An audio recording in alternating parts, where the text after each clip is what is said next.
This is a long one, so buckle up, fold those tray tables, and put your seats in the upright position. I was a flight attendant 20 years ago. The flight that made me quit was from South Bend, Indiana, to Minneapolis. It started out with a funny story of having an adult star on our little regional flight, 50-seat CRJ. I was the only flight attendant. I got a chuckle of how amped the gate agent was about it. He was obviously a fan anyways. Everything else was normal, other than it not being a very full flight. We take off, and I'm in the jump seat chilling and waiting for the first ding to tell me we're out of sterile cockpit over 10,000 feet high. When the vibration system suddenly kicks on, it was then that my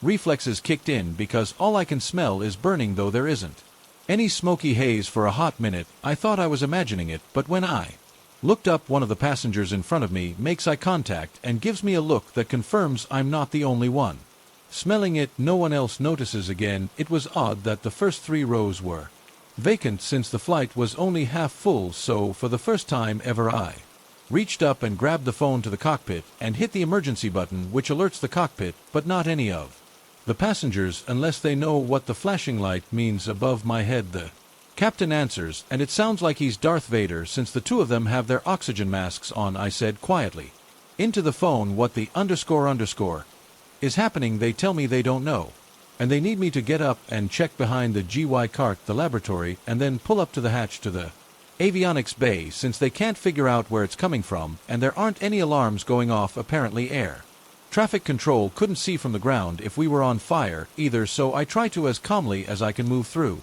the cabin without making any sort of scene, even though I am pretty much thinking we're all going to die at this point, and my throat is burning from breathing in the fumes. Again, no one noticed, and I'm grateful, seeing as the 3 of us crew members were on the same "we're going to die" wavelength.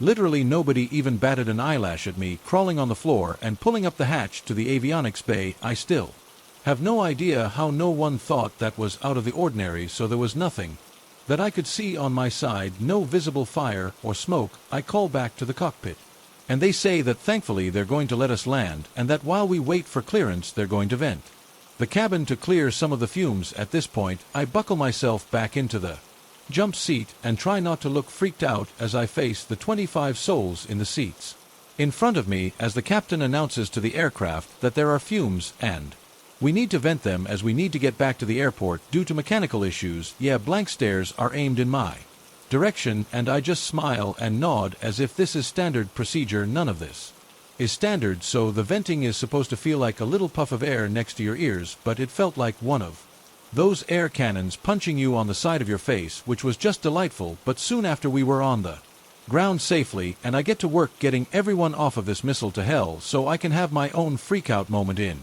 private. The 2 pilots and myself wind up chainsum smoking out in front of the airport and not speaking to each other for about a half an hour. What caused all of this was that the engine had been washed out that morning at the maintenance bay, but it was not rinsed or ran properly to let the chemicals burn off or rinse out. That was what was causing the fumes. An hour later we were back on the same aircraft and flew back to Minneapolis without issue. I quit the week after the second scary encounter. Being a flight attendant was hearing the warning messages to the captain during takeoff. Once imagine being in the jump seat and hearing right behind you, winds here, pull up, what, while trying to act like everything is cool. I hated that airline so damn much. My best friend at school and I used to go over to one another's home often.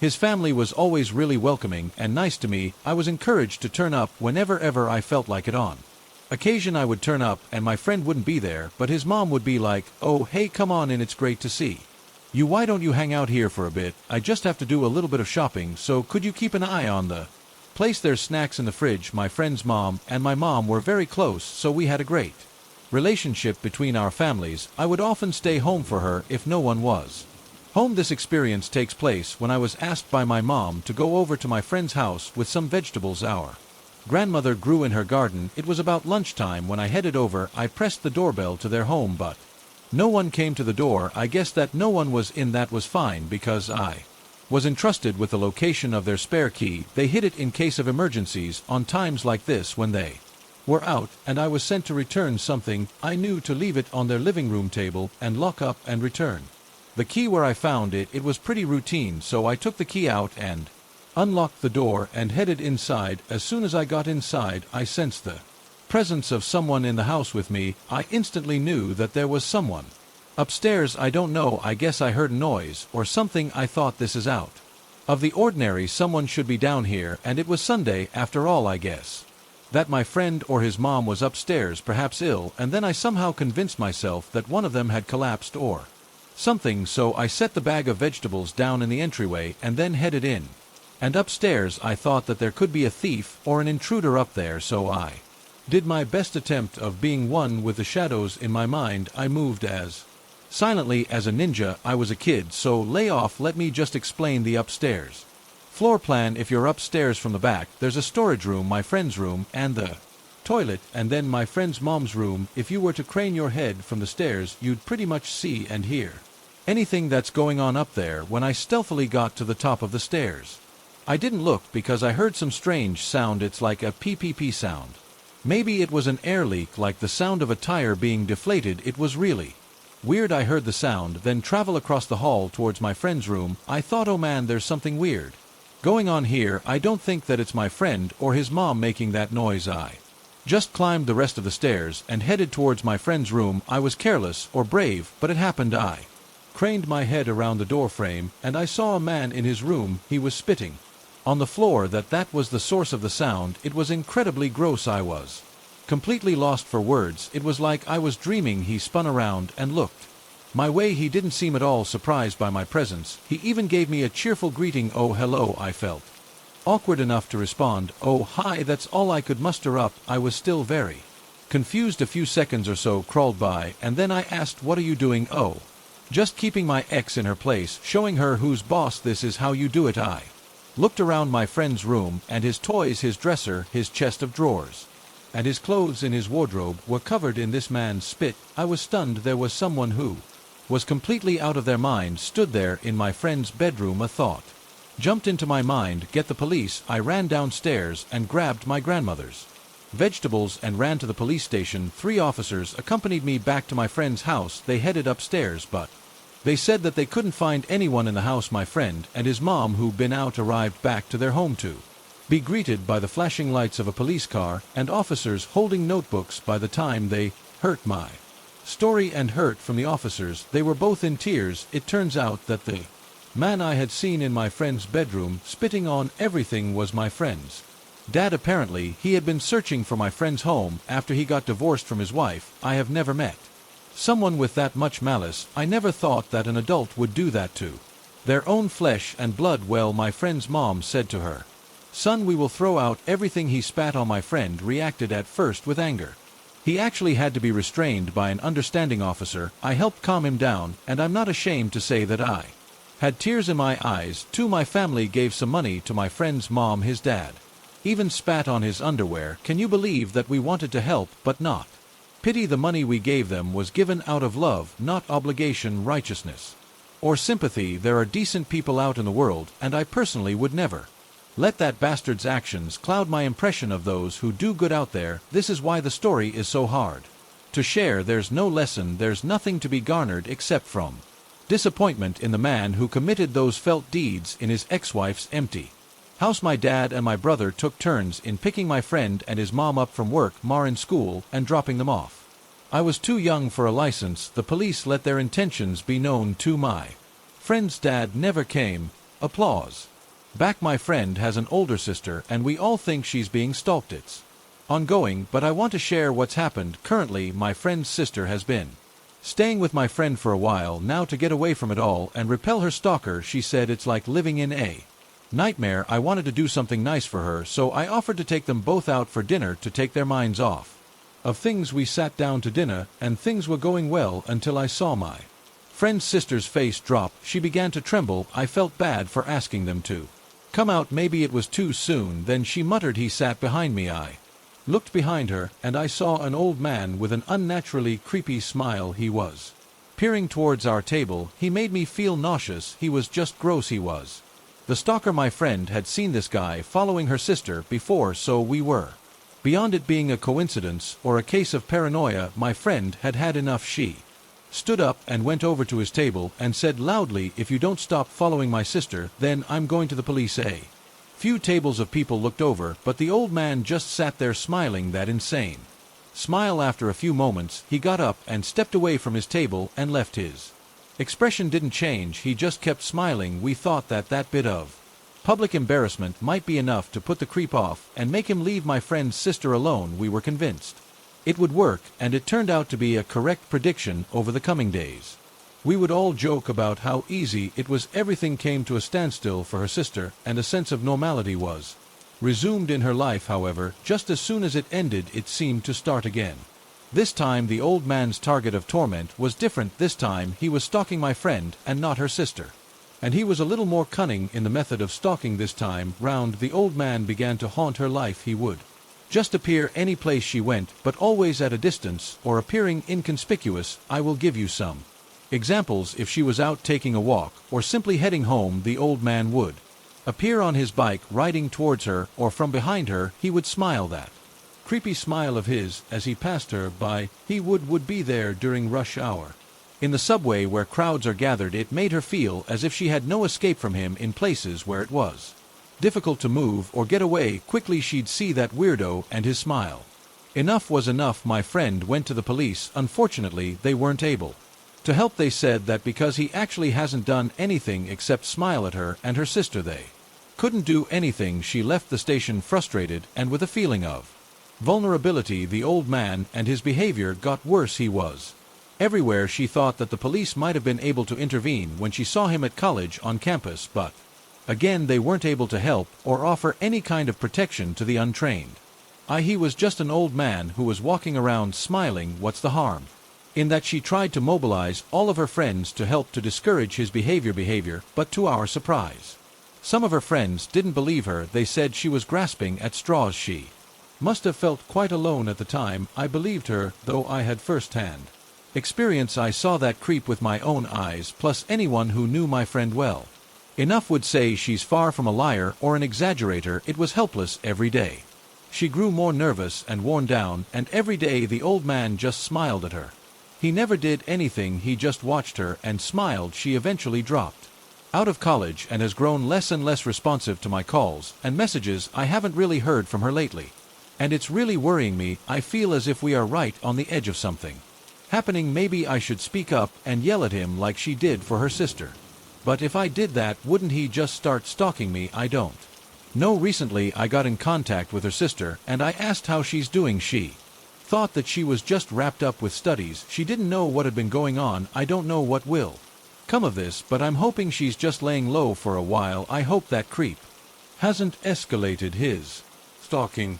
This was a horrible thing to experience. It happened when I was running late. I finished work later than I wanted to that night, so I was rushing home through the neon-lit downtown area of my city. I saw something as I was rushing that made me stop in my tracks. There was a little girl in one of the alleyways. She must have only been about 8 or 9 years old. This part of the city at this time of night was no place for a girl of her age, I thought to myself. As I looked her way, I noticed that she was stood in an alleyway next to a well-established gentleman's club, stripping and much more went on in there, so I'm told. Anyway, she shouldn't have been there. I was a little worried for her. She was wearing a red school bag, and it looked to be filled to the brim. It looked quite the burden for the little girl to be carrying. I wondered if she'd gotten herself lost. She began to head further into the alley, and I went after her. I didn't need to second-guess myself. I had to find out if she was all right. She was walking in the darkness of the alley, all alone. Her head was down. Is everything all right? Is your mother nearby? I asked. Tentatively, she said nothing, just shook her head to indicate no. How about your dad? Is he around? Her face looked as if it turned to stone in that moment. He's so far away. What the hell? I thought to myself. The little girl turned around and started heading off further into the alley. I reached out to stop her, and I ended up grabbing her by her bag. I must have caught a clasp or a clip on her bag, because before I knew it, the contents of her bag spill out and cascade onto the floor. In her bag, amongst her textbooks, was a large transparent bag of white powder. No way. I hurt myself. Mutter softly. I called the cops. I had to. Something wasn't right here, and I was really worried about the girl and why she had what looked like to be drugs in her bag. I heard from the police afterwards, and it turns out that the young girl was being forced to work as a drug courier by her stepdad. He was apparently part of the Yakuza, her biological father, was in prison, and her mother had deserted her and left her with a gangster years ago. Her stepfather was arrested, and the girl was taken into care. The officer mentioned that she will likely go to an orphanage. I hope she's doing well and is happy to think that 3 adults let her down so terribly. Really puts a knot in my stomach. I really feel for that girl. No childhood should involve being a drugs mule. This world can be so cruel.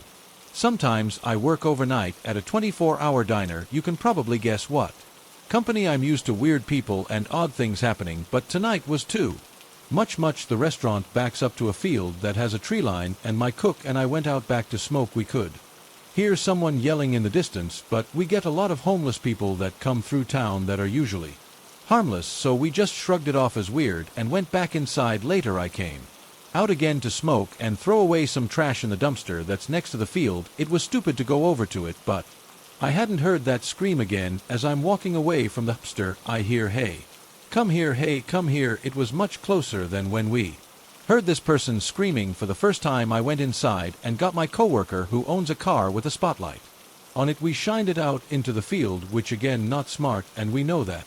But we couldn't see where he was, but the guy kept saying, "Hey girl, come here." I called the cops by this point because it was just too weird. As soon as I get off the phone with them, this guy comes walking out of the field. He's an older man wearing a tan trench coat, and my coworker and a customer ran back inside because this guy was hauling asses across the parking lot. He started to come towards the door, and I called the cops again. My cook cut him off and told him he needed to go. The man was acting erratically, yelling at my cook, and said, "I'll end your life the next time I see you." He kept moving his jacket by his waist like he was flashing a weapon, but I couldn't see anything from inside. The cops get him down the road, and an officer came by and basically said the guy's homeless and not mentally stable. No. Understand, sir.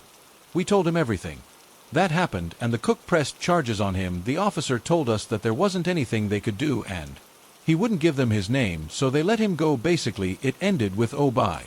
The way he's known to carry a knife in his waistband. Call us if you need us." Bye. He came back again, hauling ass across the neighborhood parking lot and back into the field. We could hear him screaming, yelling, "Hey, come here," again and again. We got busy when the bars closed and haven't heard him yet in since, but I know he's still back there because I caught him sleeping behind the dumpster before my manager comes in the morning, and I'm going to try to convince her to let me take a picture of him off of the security tapes so I can warn the other third shift workers. The field he's camping out in also backs up to a middle school, but the cops said again there was nothing they could do. Hopefully he moves on and leaves us alone, or the cops can get him on something where no one gets her. This happened a few years ago and still rattles me when I think about it.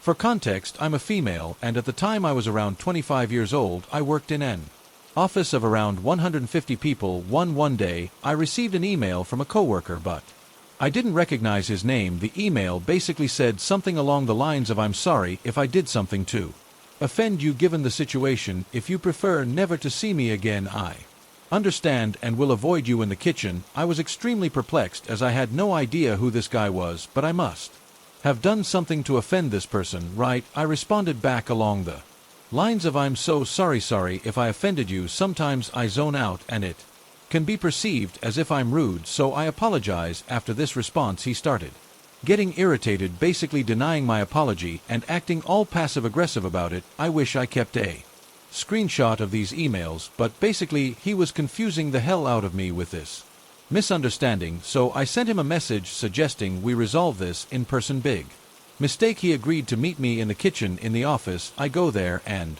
immediately see a tall 30-ish-year-old guy who I've seen around but never met before. I explained to him that I apologize, but I truthfully have no idea who he is, have never even met him before, and don't want any issues. What happens after made me very concerned. His face flushed bright red, and he looked visibly angry. He was stuttering and denying that I didn't know who he was, and then says, "You've been staring at me for months when you made eye contact with me.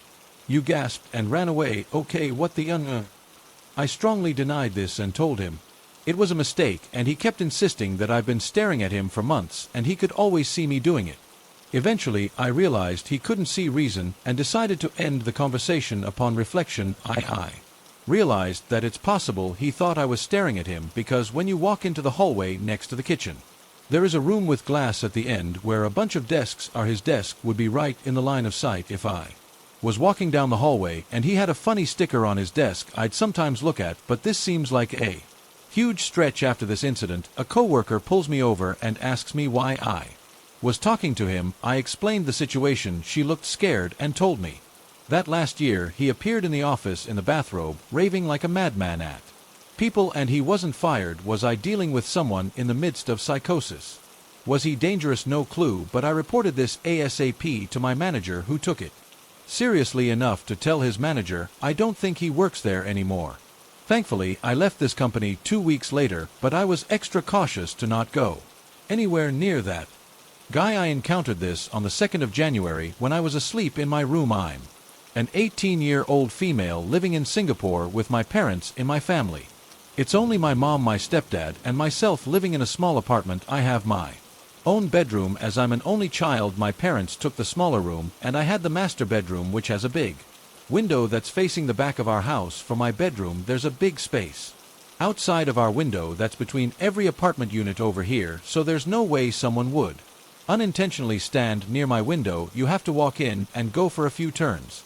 Before coming here, I eventually fell asleep at around 11 p.m. and I forgot to close my blackout curtains for my window. Even though it's a frosted window, anyone can see through it if they stood close enough to it. For a closer look, exactly at 1:23 a.m., I heard 3 loud knocks on my bedroom window, which eventually woke me up, as I'm a very light sleeper. Where I'm sleeping, my window is on the right corner, and I can see whatever shadow that projects through it day or night. On that night, the only light I had on was my table lamp that was facing me at its highest brightness. At first, I was sleeping while facing my room door, so I had an automatic response to turn my head and look at what's knocking on my window. To my surprise, I saw a silhouette of a man's head that was clearly visible on my window. I had goosebumps. I froze because I was unsure of what to do, as the curtains were wide open, so obviously that man's intention was to look at me through my window. Despite my parents' room being right next to mine, I went into shock and had to call my mom to help check if I was tripping and to also close the curtains for me. I told her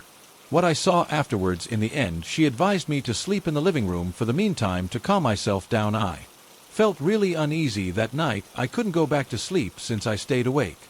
That same night, I heard 3 more knocks coming from my bedroom at 3 a.m., which of course I had to assume it came from the window. Before this happened, my curtains were already closed and blocking my window's view, so I thought that it would be fine for me to go ahead and get a little look on who or what knocked on my window. The only difference this time is that the knock was louder but slower, like the ones you would experience if you're in an old haunted house. Come to think of it now, I wish I stayed in my living room. I had my face and hand holding on to the window, since I had to get a closer and clearer look, since I didn't see a silhouette when I was standing from a distance from the window, and me still being paranoid from what happened hours before. I saw a man who was around 180 plus m standing outside of my window about 4 m apart, standing and staring right at me, who's currently frozen in place at the window.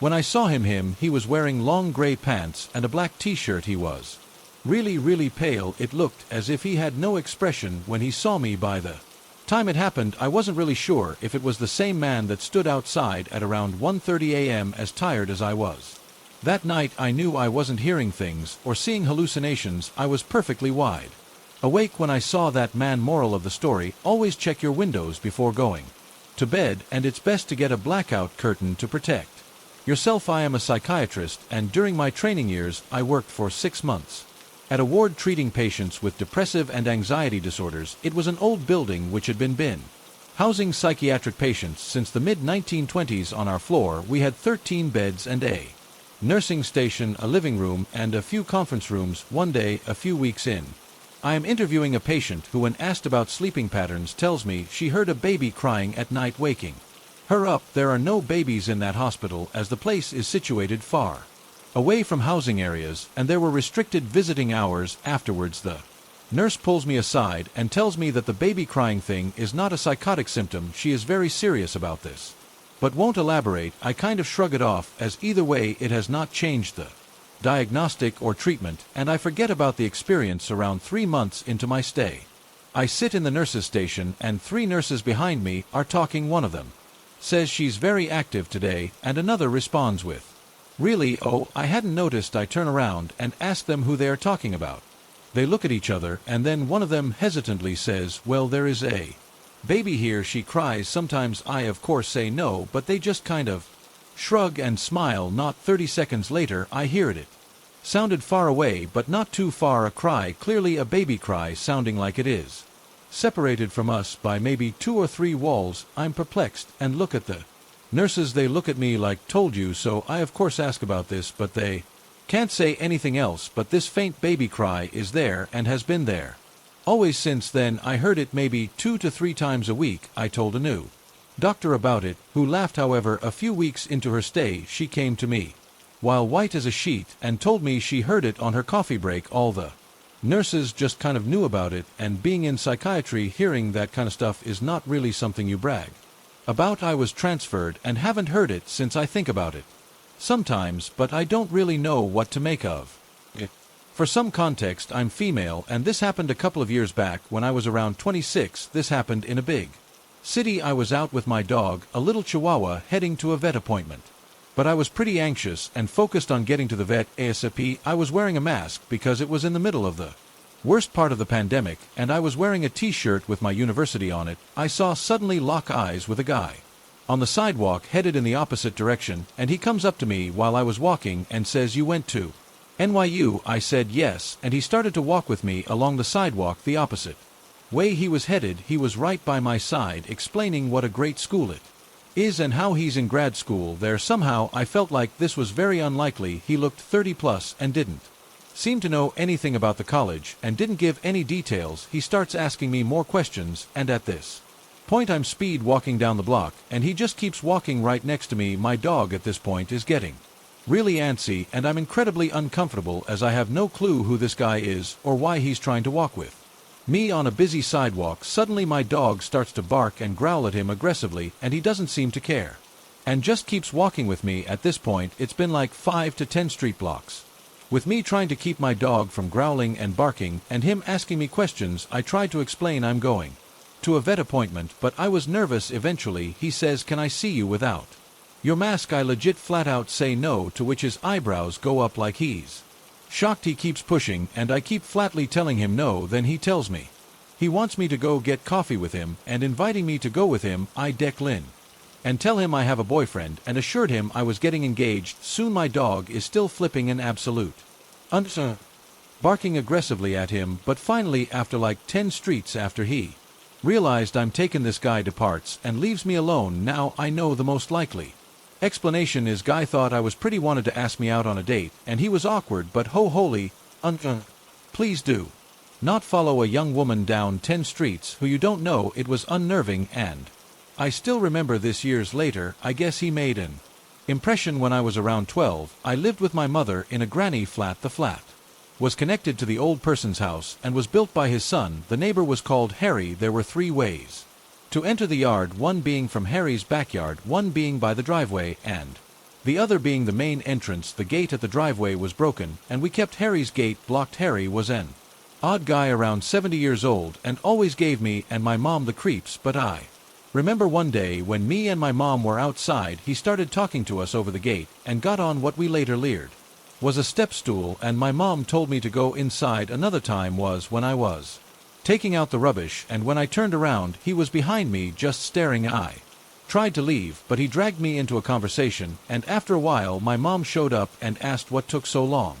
And when she saw Harry, she told me to go into the house, and when she came back she told me that if he ever does that again to run away. The third thing I remember is when I was home alone and I heard the gate open, so I took a look outside. I saw Harry walking around the yard. I ran into my mom's room and stayed quiet. After a while I heard knocking, then the gate opened and shut, indicating that he left. The final issue was when me and my mom were mowing the lawn. When I felt I was being watched, I looked up, and there was Harry standing near his back door just staring. After a minute my mom realized I was staring at something and looked up. She immediately got mad, telling me to get inside and lock the door. My mom started yelling at him, saying, "What are you doing? Go away, leave us alone. If you keep this up, I'm calling the cops." I don't really remember what happened next, but after a few months we Moved, and it was the biggest relief ever. My mom told Harry's son what had happened after my mom yelled at him, and I'm guessing the son told his dad to leave us alone, but it was definitely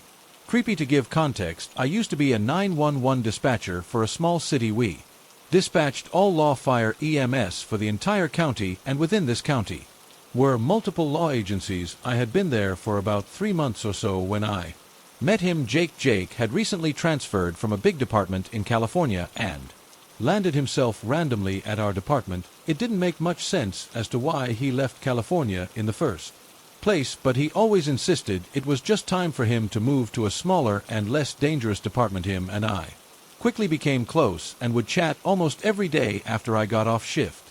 Within a few months, it became apparent that we liked each other, and our flirting progressed into something more serious. Fast forward a few months later, and it turns out he was doing some inappropriate things to photos and videos of me whilst he was actively on duty. This and a few other things he kept hidden on duty led to him losing his license and leaving. During the process of his termination, his sergeant had suggested I could get a protective order against him, as he'd made threatening statements previously towards me, things such as, "You better be telling the truth, I'll find out Tuesday if you're lying to me." I had began to fill out the paperwork and was told I had a temporary protective order on him in the meantime, but I don't think I ever did. About 2 weeks after his termination, he calls me to catch up. The entire call is like an old friend to an old friend. What am I doing for work? Do I have a boyfriend now? But progressively turns more personal. When does my shift end? What do I drive? Being 18 and naive, I treated him like I always had, answering his questions. I had contacted his old department afterwards, as his sergeant had told me to let him know if I was ever contacted again, but they turned me away pretty quickly and didn't want anything to do with it. With that, I blocked Jake. Roughly a month later, I get a call from a new number, and it's Jake once again. He wants to meet up and catch up, but this time he so casually goes on to tell me about this new house he's wanting to buy in my neighborhood. Knowing it's my neighborhood, I had never told him where I lived in town, let alone what specific neighborhood. During this call, he progressively got more aggressive as well, making statements such as, "If I knew I was going to get canned, I should have just had my way with you." He half-heartedly joked about getting a hotel room just for me, and that was that. A few days later, he FaceTimed me and once again came off as simply wanting to catch up, as he was sick. Midway through our seemingly normal conversation, he makes it apparent he's been touching himself this entire time. Keep in mind, nothing suggestive was mentioned, and our conversation at that point was about his new dog. He's blocked once again, but has tried to follow my social media, and now I've started to see him in my area. Last I knew, he lived nearly 30 to 45 minutes in the opposite direction from me. Am I reading too much into this, or should I genuinely consider this stalking? As any typical 24-year-old, I'm very independent. I have multiple chronic illnesses which disable me, so my independence looks a little different to what yours might. For example, I use a wheelchair when I'm out and about, or in the house if I've got an active injury and can't walk, like a bad hip dislocation. I recently got a new wheelchair, and there's one particular feature I made sure I had, or more accurately didn't have, because of a situation that has happened to me a lot, and one event that left me fighting for my life. My new chair doesn't have push handles. I've always hated when people lean on my chair, or in public a stranger just grabs my chair by the push handles and starts trying to help me. If I needed a push, I'd have someone with me. As it is, I have a power assist application called a smart drive. My smart drive has given me my independence back, as I did used to be reliant on others to put me, but now my nifty of little fifth wheel does the propelling for me, and I can roll alongside my friends, get up hills, and it generally just means I can leave the house alone. But some people see a wheelchair and assume the helpful stranger position and go in for the push. Not only is this incredibly annoying, but rude. How would you feel if you were just minding your own business, crossing a road, and someone started pushing on your legs, or just hung you on top of their shoulders and carried you off anyway? I digress. This incident happened back in 2019, so pre-pandemic times, and I was out and about doing some shopping. My old wheelchair had push handles because I hadn't started off with the smart drive, just my manual chair, but at this point I did have my smart drive, hence me being out by myself. I also have been wearing a mask for longer than the rest of the country due to severe allergic asthma, my main triggers.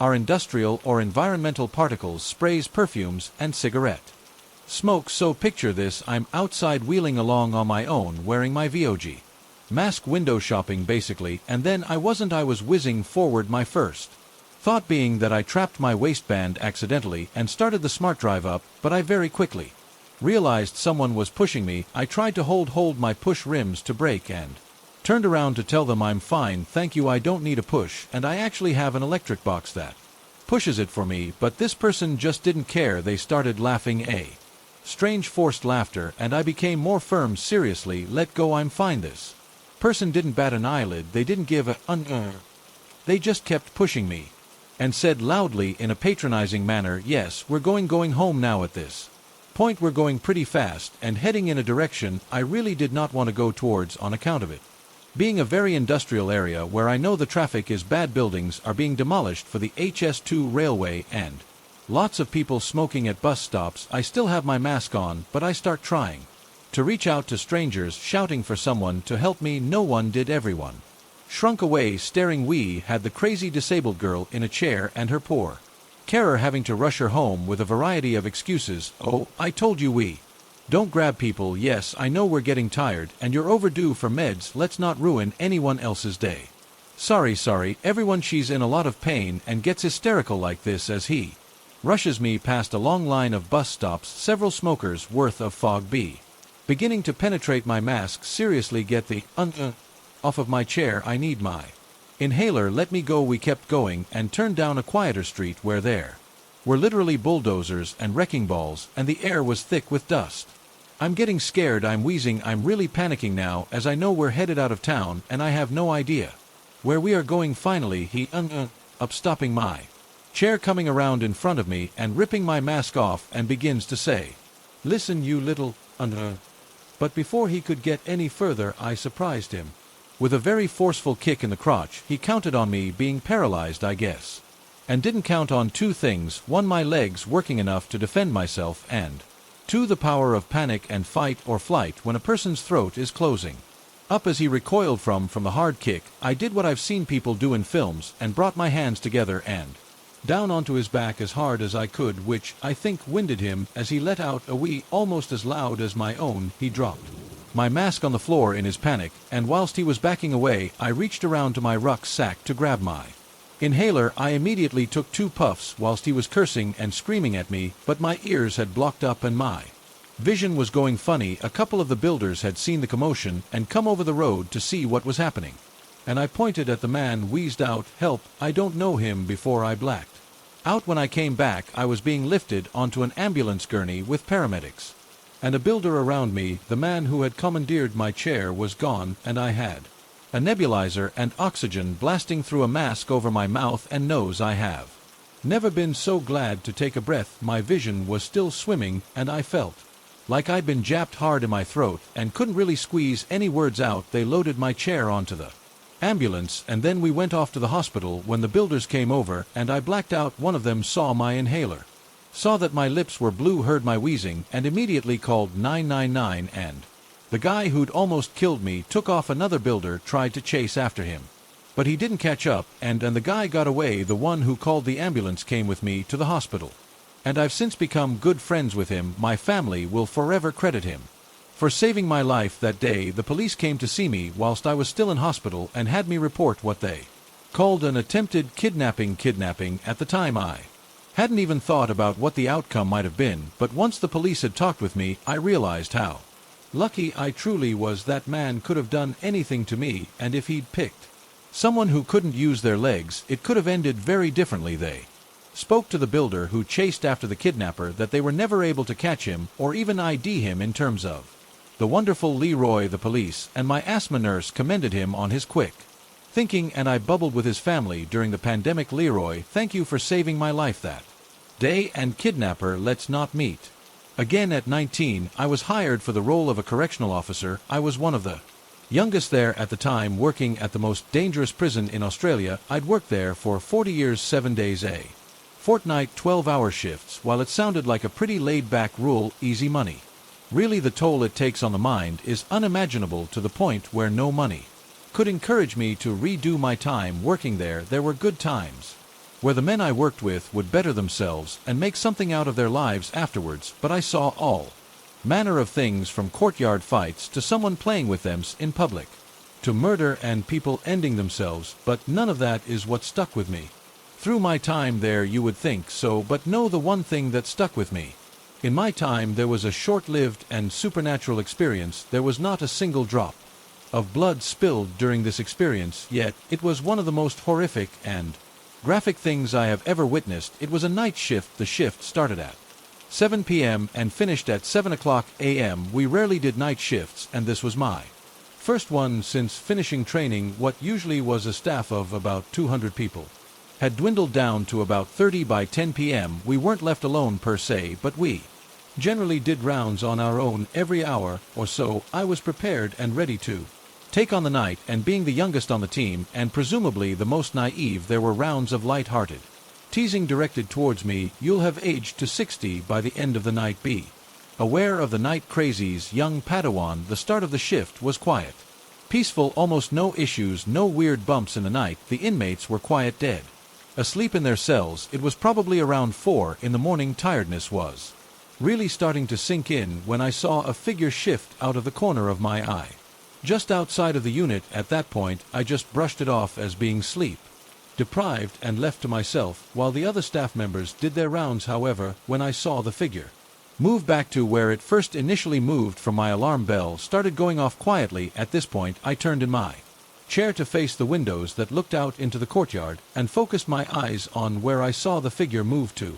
Attempting to peer through the darkness, I saw it just a shadow, but there was something there. Now, usually if we saw something strange, we should radio it in case it was a loose inmate, but this wasn't a human figure, so I put it down to maybe being an animal, which, as large as it was incredibly unlikely. This was a maximum security prison. Nothing larger than a rat should be getting in. It took my tired brain longer than it should have to process this information. The alarm bells that just moments before were a simple quiet whisper of something maybe wrong were now blaring. My now fatigued mind and body were awake, every nerve burning, ready to take action. I leaned over to the control panel and flipped on the outside lights. Nothing was there. Just me and my embarrassing labored breathing filling the unit. My radio cracked. My supervisor had seen the lights flipped on from the unit that she was currently doing rounds in. I had told her I thought I'd seen something moving outside, but it was most likely just my eyes playing tricks on me. She laughed back and said something that caused my skin to break out into a chilled sweat. We said to be careful of the night crazies. This is a lonely time, and the crazies are lively tonight. Really, it's a sentence that doesn't entirely make sense unless crazies was a descriptive word of someone or the name of something. I brushed it off as her and the team trying to spook the literal new kid on the block, but still something lingered inside of me that told me that something was not right. I had half an hour of tainted peace before the next encounter with this shadow, except this time it wasn't outside. It had started as simple quiet tapping. Maybe it was the wind, but it's coming from the inside. Well, then maybe it's one of the inmates awake and bored during the day. The inmates would cause a muck if they were confined to their cells, from tapping to banging to blood-curdling screams. The thing was, after a few minutes of thought, it was coming from one of the unoccupied cells. I was still alone at this point, but my unit partner should have been arriving back soon after finishing their rounds. I had stared at the cell door for a few minutes trying to determine what to do when the tapping sound suddenly stopped. My previously furrowed brows softened into a picture of surprise, but mostly relief. Almost immediately after relaxing, the scraping started, a long, painful sound like someone drawing their nails across a blackboard. I cringed at the sound initially, but then panic took over. It wasn't a loud, deafening sound, but it was there. It was happening when it shouldn't have been. I wrecked my brain on what to do. Radio in, strange noise coming from unoccupied cell. Going to investigate. My unit partner gave their affirmations and reported that they would only be a few more minutes, that it's probably nothing, and that I don't need to wait for them to check in on the cell. I wish they'd asked me to wait. I stood there and then walked over to the cell in a daze, not even a single hesitation. This outward confidence was at war with my insides, my heart pounding, my brain screaming for me to stop, and my lungs burning for air. My stomach was tied up in knots, and even with these warnings that something was terribly wrong behind that door, I didn't stop myself reaching for the latch, opened the door. I hadn't turned on the Cell light they all turn on at the same time, and I didn't want to wake the inmates. The only light poured in from the central unit, my shape, blocking most of it, letting a few dim streams through. I stepped in. I don't know why we aren't allowed to step into a cell before inspecting it, but I did it anyway. I stepped inside and into the corner to let more light in, and I saw it. It was facing away from me, a crouched humanoid figure. Its skin was a sickly green-gray color, its knees bent forward, the kneecaps facing towards me. Its limbs were long and skinny, its joints large bulbs protruding from underneath its skin. It didn't even acknowledge me, it just raised its long arms up above its head, placed the tips of its grotesque digits against the concrete wall of the cell, and ever so slowly dragged its fingers down. I had been silent up until this point. The fingers were halfway down its path when I let out a small gasp. It paused just for a second, then it started to stand, its perverted knees cracking as it did. I was frozen. Its head was sat on a dangerously long neck that was almost the length of its demented body. It had to stoop so that its head wouldn't hit the roof. Then it started to turn, but just before I saw its face the room went black. The door had shut, and I crumbled to the floor screaming for what felt like hours, but in reality it was only 30 seconds according to my partner, who had ran to open the cell door. I was sent home early that day. I expected to hear something about it when I went back into work, but there was nothing, not even light-hearted teasing. It was like nothing had ever happened. A few months after the event, when I'd finally settled back into a normal routine, I did some research on the prison. Many old Australian prisons had wretched pasts filled with torture. This particular prison was notorious for it back in the day: abuse, torture, hangings, and riots. I wish I not researched the history of the prison I worked at, because up until that point I convinced myself that I was simply sleep deprived, although that doesn't explain the cell door closing shut and locking. For the most part, the research brought up nothing too daunting, just the typical graphic and gruesome history of Australian prisons. However, I unearthed the diary entry that was written by a man from those dark times, and one of his last entries really put the nail on the coffin for me. It stayed burned in my mind for these last 40 years. This is what his entry said: the walls we tap to make song are the same walls we scratch. Our nights, our loops, and our hunger destroys our truth. They break our legs, and for daylight we beg. Instead they stretch out our necks with their news. Hey, this is my first ever post on here, and I just wanted to share a couple of creepy and strange encounters in my hometown in Ontario, Canada. This first encounter that specifically haunts me to this day happened 3 years ago in the summer of 2019. I was 16 at the time. I'm a pretty big-built guy, but I'm not the most confident when it comes to encountering some of the nutters you can encounter in Ontario. I was walking home from my local grocery store after going on a late-night snack run, as I had plans of just gaming late with a couple of buddies that evening. This isn't a super long story, but basically I was about halfway home when I had noticed this homeless guy on a bike that seemed to be following me. I had recognized him before. That's funnily enough, about 9 months earlier, I had purchased him a coffee and a bagel during the winter months from my local Tim Hortons, so I figured maybe he recognized me. I glanced back a couple of times and it noticed he was still on me. I crossed an empty parking lot and I felt like he'd gotten closer, and he was speeding up and was coming in hot, until I pretended to reach into my pocket for a knife, and then as soon as I made that motion, he made an impressively quick sharp turn and sped off in the other direction. Again, it's not the creepiest thing, but it's still one of the more strange things that I've had happen. I couldn't tell you what his motive was. I had no idea if he wanted to jump me or rob me. Not a clue. This second encounter is a bit more unsettling. I was walking home from what my job was at that time. I worked at a Wendy's around the corner from my house, and I just finished my first CL closing shift. I had noticed about halfway down my street there was a guy just standing almost in the middle of the road. As I got closer, I realized it was someone who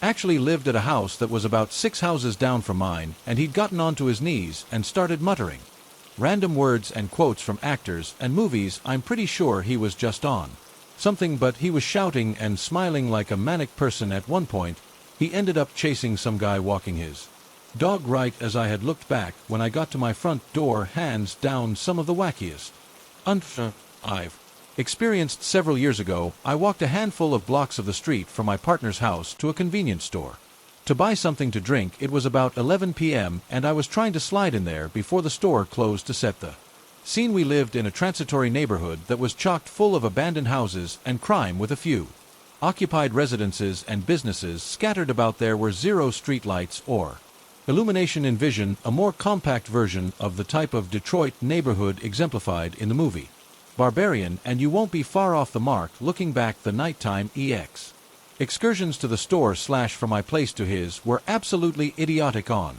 my part, but after living in that environment for years, you just become accustomed to it. Anyway, it was one of my many foolhardy nighttime store trips. My partner by then would ask me not to do it, but I just ignored that. I wanted my drink. I got the few blocks up the street in the usual darkness, got my drink, and left the store to head back.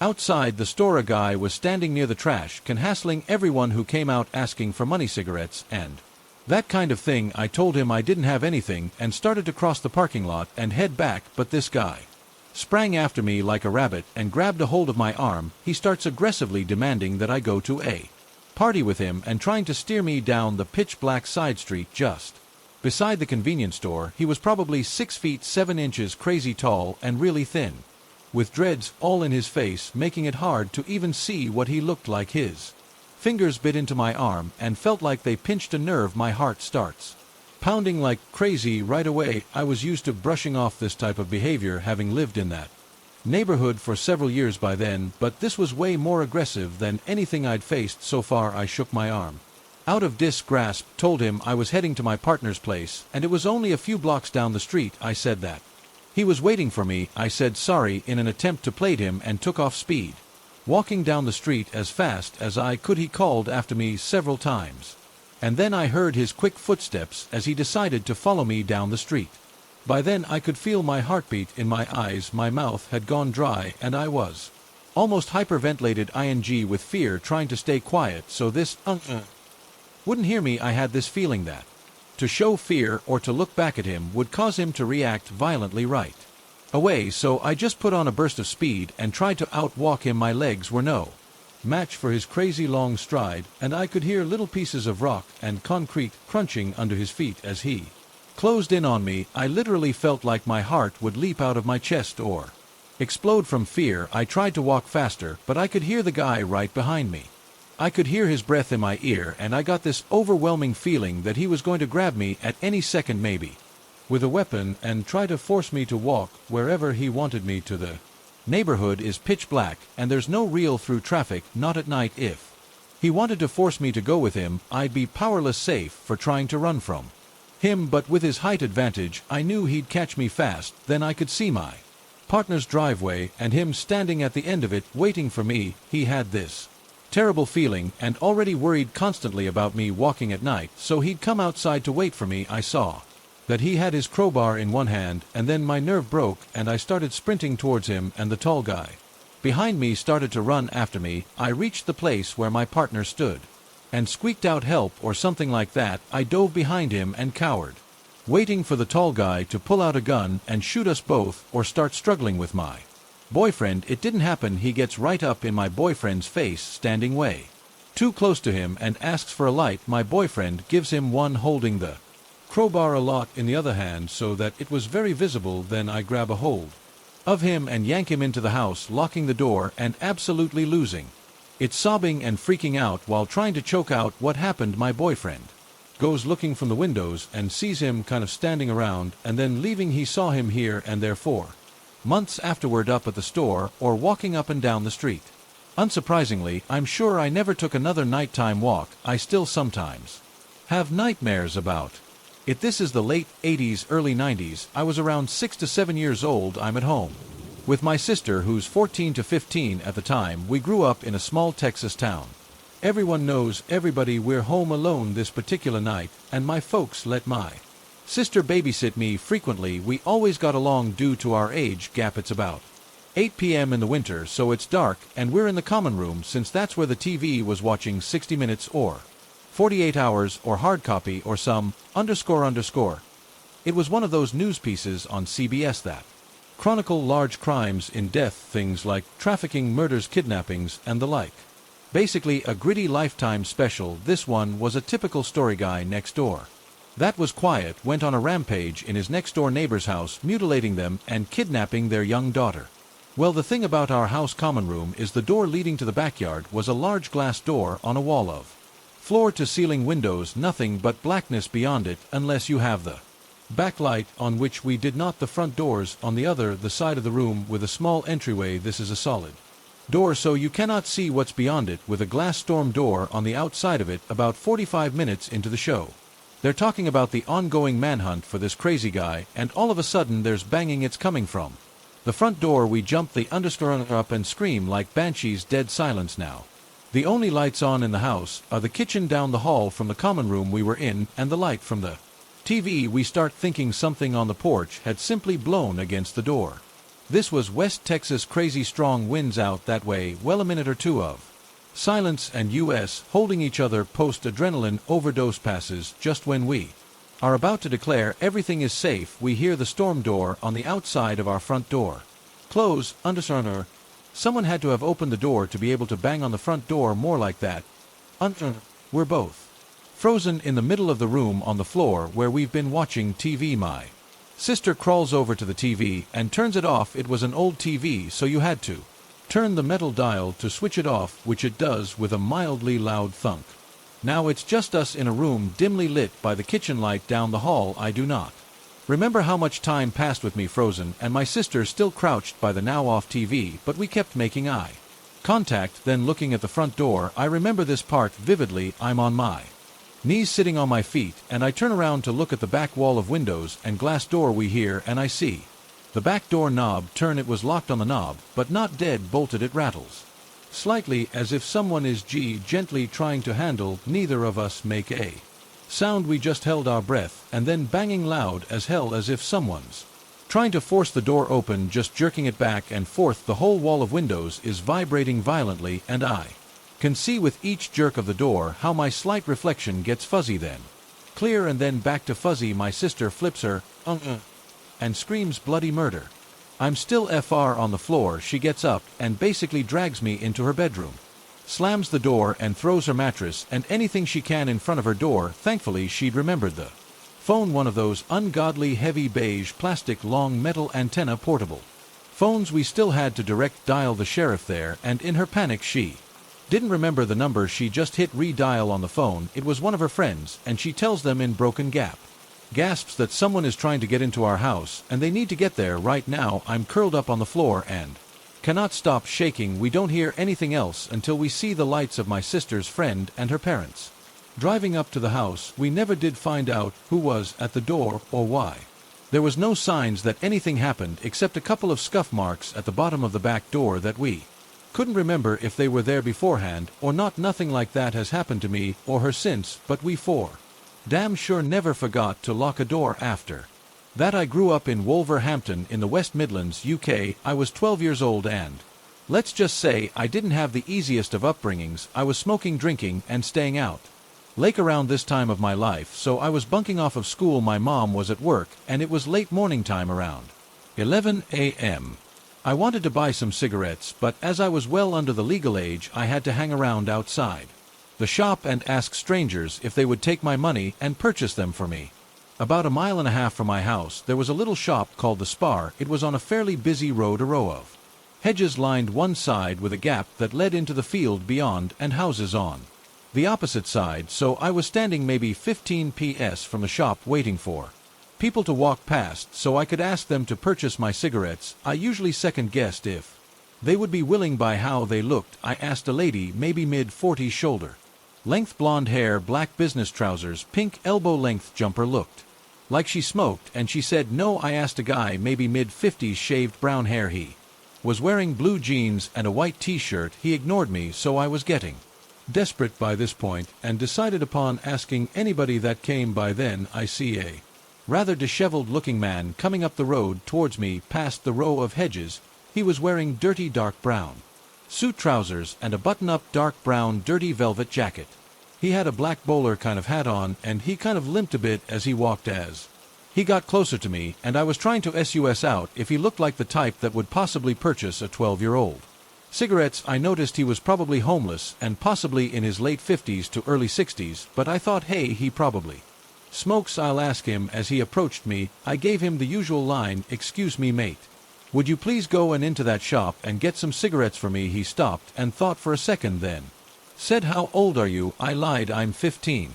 Almost 16, and he said, all right, which ones do you want? And held out a really dirty hand. I gave him my money and asked him to get some tea, offering I had the exact change. He goes into the shop, and I'm waiting outside, excited. I'm finally getting my cigarettes and can go home and chill out before I have to leave the house again to make it look like I've just got home from school. He comes out and gives me 20 sovereign. I'm WFF2, say the least, and say, but I only gave you enough money for 10, and I start panicking because I don't have any extra money on me to give him. At this point he hooks my arm in his, holding my arm firmly to his side, and starts to walk back towards the hedge-lined road. All the while he's telling me how I can make up for not having the extra money for the cigarettes. I'm kind of stunned at this point, and my mind is blank. I guess I was in some kind of shock.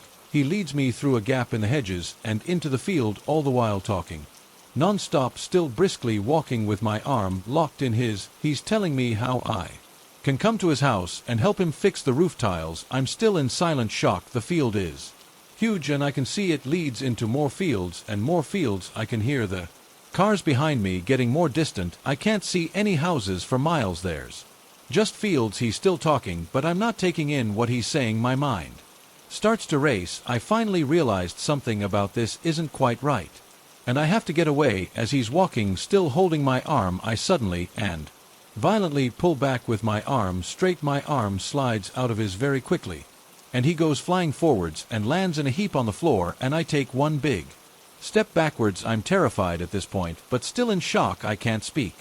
He's laying on the ground groaning and holding his leg. It's like he's in a lot of pain. Why do you do that? For you really hurt me. Help me up, help me up. He's holding his leg and puts his hand out for me to help him up. I'm frozen. My mind is racing so fast. I'm looking at this disheveled man right now in the eye, laying on the ground groaning like he's in pain, but something about this situation didn't sit right with me. My gut was telling me to run. Don't help him. I bought you those cigarettes, didn't I? Helped you out. Why did you do this?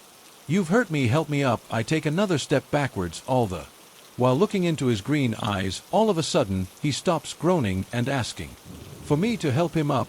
He points his finger at me, looking me right in the eye, and says, you're a smart girl. It was like an electric shock ran through my body, and I turn and run. I don't look back. I just run as fast as I can. When I'd gotten off the Hedgeland Road and turned into the next road, I slow down. As I'm out of breath, I start bawling my eyes out, and I'm shaking uncontrollably. I keep checking behind me, catch my breath, and don't stop running until I get home. At the very least I was terrified. I bump into that man again, and I never tried to buy cigarettes from that shop ever again. Each year around this time, I open up my Time Hop app, and I'm reminded of a night 3 years ago. Photos of softball C's, black and blue bruises all over the right side of my body come up. I'm honestly somewhat thankful for that, because it could have been much worse. I'll just never know. 3 years ago, after a blackout Wednesday night with friends, I found myself locked out of my partner at the Times apartment at around 3 a.m. She was out with coworkers doing the same after her serving shift ended. We live in a big city, so I'd taken the train from where the night ended with my friends straight to her place, and decided I'd just wait for her rather than head back home, as the commute would be another half hour or so, and my phone was dying. I was honestly just ready to sleep. In hindsight, I obviously just should have headed to my own apartment that night, after multiple texts and phone calls from me to her to come home. My partner, being thoroughly annoyed with me, was not in any rush to end their night drunk and upset. I sat inside the entrance gate to her apartment community and sailed. It was raining and cold, and I was exhausted. Putting myself in this situation all alone was my parents' worst nightmare. But at this point my phone was dead. I didn't have enough cab money, and there was no way in hell I was walking 15 minutes back to the train to head to my own apartment. A few minutes later, a man in a ski mask, sunglasses, and an oversized parka walks up to me. I remember him so vividly, asking, "Are you okay?" I responded that I was fine, and to police stay away from me. I gave him the benefit of the doubt. I thought for a split second he was genuinely concerned. I mean, here I was, a college-aged girl, sitting outside in the rain at 3 a.m. completely alone. But at 3 a.m. you don't just approach a girl dressed like that and mean no harm. He then brandished an X-Acto knife, and then asked you sure you're okay. He picked me up with one hand while repeatedly striking at the back of my hood with the knife. All I could do was scream. I know I asked him why he was doing this, but I couldn't even bring myself to pull out the mace in my coat pocket, and I was so stunned. Talk about fight, flight, or freeze. I don't know if it was a car that drove by or my screaming that caused him to stop, but after the longest 30 seconds or so of my life, he threw me to the ground and ran, leaving me with those awful aforementioned bruises. I'll be forever grateful for the thick hood on my coat that came away with some knife cuts. Had my hood not been up, he would have absolutely sliced the back of my neck and head. My partner pulled up in a cab a few minutes later. At least I think it was a few minutes later. It was really a blur. I definitely went into a state of shock. We called 911 from her charged phone, stayed awake for the police to come and take a report, but we didn't hear much else afterward. There's a decent amount of crime in my city, so I wasn't really expecting much to come of it. What scares me the most is that number one, I still don't know what the man wanted. Number two, he knows what I look like, and I have absolutely no idea what he looks like. And number three, I'm pretty certain I was followed all the way from the transit station to the apartment complex, which was a fairly long walk. Those three reasons still give me chills. Ski mask man, let's not meet again.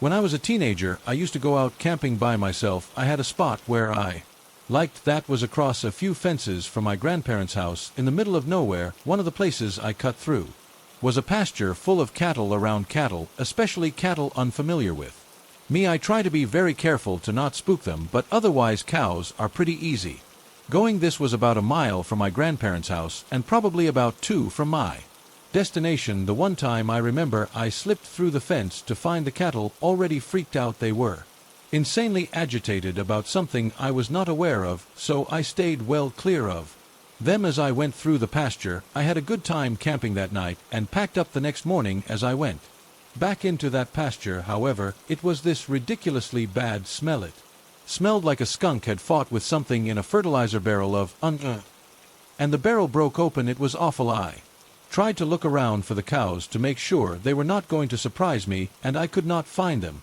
They were just gone. There was some brush and trees though, so I thought they were just out of sight. I keep walking through the place to get home, and smell is so bad that I set my stuff down at the fence line and decide to investigate. Well, I found the cows. All of them were shot and ripped apart. Someone had carefully shot them in the head with a bolt gun style thing and eviscerated all of them. It also dragged them all into a little shallow ravine and piled the bodies up, and it was horrible. I hightailed it out of there back to my gear. My stuff was gone, as in I set it right here on this rock, and it's not with an EY shot. A quick glance showed me there was not anything ripped out or fallen out, so something or someone had picked it up while I was 200 YD away for less than 5 minutes. I think Usain Bolt would not have been able to catch me on the way home. I've never heard anything else about those cows, and I did not go back to the old camping spot again. So this happened about 3 years ago. The story begins with me having to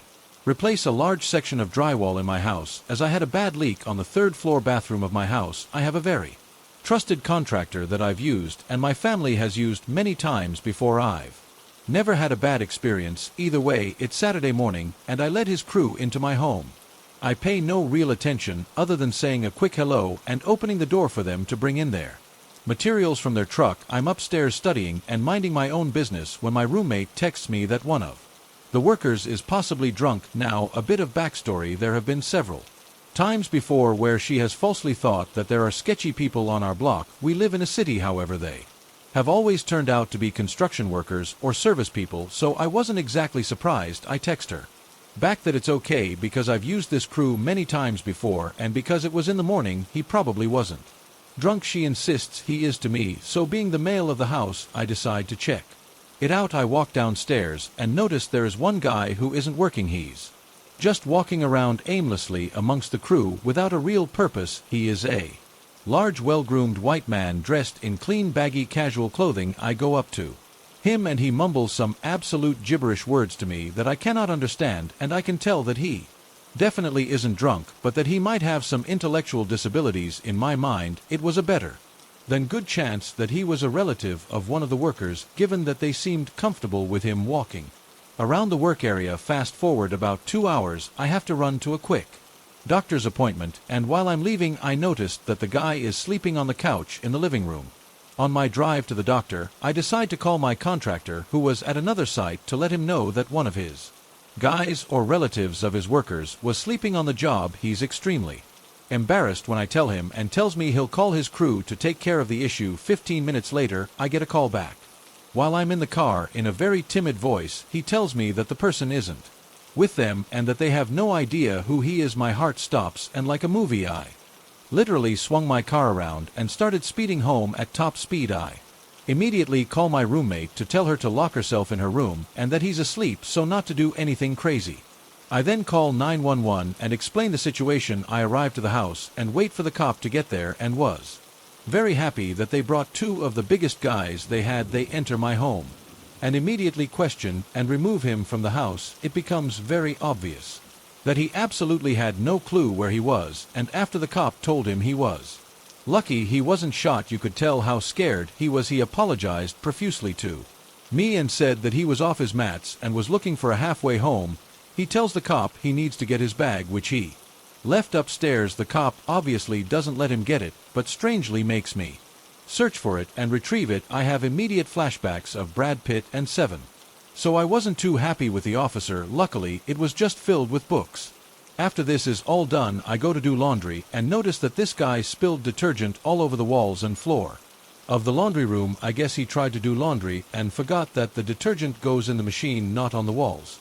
Also, cleaning up a gallon of detergent is nearly impossible. This takes place in the rural farmland of the southeastern United States. For those from around the area, you know there isn't much around except for old farmhouses, fields, and the occasional subdivision. When I was around 17 or 18, I was dating a girl who went to the same high school as me. Being teenagers, we needed a place to be alone, and what better than the front seat of my F-150. Often it was hard to find a place to park that was away from the road and was far enough away from everyone. One evening, as the sun was getting ready to set, I remembered an abandoned house with a long driveway and a tobacco barn off some old back road RO with no other houses. I'd been there before and explored the property. The house's roof had been abandoned long ago and currently had been used to store lumber. The house had no doors or windows left, and the rest of the property was clearly in disrepair and didn't appear to be used at all. I figured this long forgotten property would make a good spot, so I drove my truck up into the driveway, far away from prying eyes. I put my truck in park, lifted up my center console, and put on the radio. As my girlfriend and I were talking, she suddenly stops with her eyes glued to the rearview mirror and says, I think someone is here." I initially blew her off, as I was fairly confident no one was around for miles, but I glanced in my rear view to see that a very beat-up looking Ford truck had pulled directly behind mine, and the door flew open. Out jumped a tall, dirty-looking man holding what appeared to be a .30-06 with a weathered wooden stock. As I put my window down, the man advances, yelling all types of obscenities from the side of my truck. As he walks up, I hear the distinct sound of the safety clicking off of an older rifle. I froze as the world stopped around me. I'd never been held at gunpoint before. As soon as the shock wore off, I threw my hands up and I see the man had his sights aimed on me through the rear window of my truck. I looked over to my girlfriend, who was frozen in shock and somewhat cowered into the passenger door. I remember feeling helpless and reaching for my pistol I usually had between the seats, which I quickly realized I had left at home. This was probably a blessing in disguise, as the strange man was clearly belligerent and under the influence of something. I'm sure him seeing my pistol would have just sent him more over the edge, as my hands are up and my girlfriend is shaking in fear. I eventually mutter out, "What's going on, sir?" The man, through rotten and missing teeth, shouts, "You sons of come out here, tearing up my field and ruining my crops." He clearly had mistaken me for some of the ATV riders around the area who would often wander onto private property and tear up the land. Upon inspecting the man more, he didn't look like any of the farmers I'd known around the area. Having lived here 15 years at this point, I was fairly familiar with the local farmers. This supposed farmer looked maybe in his early 30s and looked to me more like the junkies I would see downtown. I replied to the man that I'd never been here before, nor that I was responsible for destroying his crops, trying desperately to defuse the situation. He wanted to hear none of it and continued to mutter while still holding me at gunpoint. I waited for a break in his incoherent babbling to apologize profusely, and say, "Sir, if I'd seen a no trespassing sign I wouldn't have dared step foot on the property." The man advanced from behind my truck to open my window to yell, "Didn't see no sign." He didn't believe me. As I studied him, he continued to grip the rifle tighter and mumbled to himself, "I apologize, some more, offer to leave." When I notice he's completely blocked me in, there is nowhere to go. As soon as I mentioned leaving, he perked up and dropped the rifle ever so slightly, putting us out of immediate danger. My fight or flight, briefly chose fight, but I knew there was no way to jump out of the truck and get to him before he could shoot. Time seemed to slow, and I felt like the silence that ensued lasted hours. He started to yell obscenities again, but he started to walk back to his truck. As he passes my rear bumper, my girlfriend and I exchanged glances. I had never seen a fear like that in someone's eyes, let alone someone I loved. I knew I had to do whatever I could to get away from this unhinged stranger. I fired up my truck and put it in reverse. As he does the same, the beat-up forward backed into the road and stopped, waiting for me to exit. I backed into the road as well, my eyes never leaving the rearview mirror. As soon as there was enough space, I threw the truck into drive and stomped the gas pedal down as far as it could go. My tires squealed and the truck roared as it ran through the gears. I was familiar with the roads and was confident I could outrun him if need be, as his truck looked like it was on its last leg. As the speedometer flew past 60, I could see the man following us, but enough distance from my truck that it would be hard to put a hole in my tailgate. My girlfriend is calming down at this point and is trying to rationalize what just happened to us. I drove and drove for several miles, constantly looking behind to see if he was following me. I briefly remember doing over 100 mph at some point.